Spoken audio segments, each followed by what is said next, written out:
নমস্কার বন্ধুরা, welcome to হুদাতি sports. তো এই ভিডিওটি রোহিত শর্মার অবসর প্রসঙ্গে এবং বুমরা একটি নতুন রেকর্ড করেছেন তা নিয়ে হতে চলেছে। ভিডিওটি শেষ পর্যন্ত দেখতে থাকুন। সিডনি টেস্ট থেকে নিজেকে সরিয়ে রেখেছিলেন রোহিত শর্মা, যার ফলে তার অবসর প্রসঙ্গে সম্প্রতি অনেক জল্পনা কল্পনা চলছিল।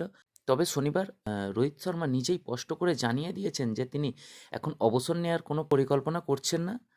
তিনি শুধু একটা ম্যাচ থেকে বিশ্রাম নিচ্ছেন, অবসর না। তিনি রান করতে পারছেন না এবং এই ম্যাচটা জেতাটা ভীষণ গুরুত্বপূর্ণ, তাই তিনি নিজে থেকে সরে গেছেন। তার মানে এই নয় যে তিনি অবসর নিচ্ছেন। সংক্ষেপে বলতে গেলে রোহিত শর্মা এখনও ক্রিকেট খেলতে চান এবং অবসরের কোনো পরিকল্পনা নেই তার। অন্যদিকে রেকর্ড আর জসপ্রীত বুমরা এ যেন সমার্থক শব্দ হয়ে গেছে।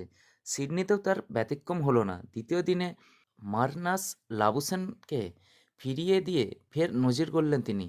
৪৬ বছরের পুরনো রেকর্ড ভেঙে দিয়ে লিখলেন নতুন ইতিহাস। এতদিন পর্যন্ত বিদেশ সফরে ভারতীয় ক্রিকেটারদের মধ্যে একটি টেস্ট সিরিজে সবচেয়ে বেশি উইকেট ছিল বিশেন সিং বেদির নামে ১৯৭৭-৭৮ সালে। অস্ট্রেলিয়া সফরেই তিনি ৩১টি উইকেট পেয়েছিলেন। বর্তমানে বর্ডার গাভাস্কার ট্রফিতে এখনও পর্যন্ত ৩২টি উইকেট নিয়েছেন বুমরা এবং বিশেন সিং বেদির রেকর্ড ভেঙে দিয়েছেন। তো ভিডিওটি এখান পর্যন্তই। যদি ভিডিওটি ভালো লেগে থাকে অবশ্যই লাইক এবং শেয়ার করবেন। চ্যানেলটা সাবস্ক্রাইব করতে ভুলবেন না। ধন্যবাদ।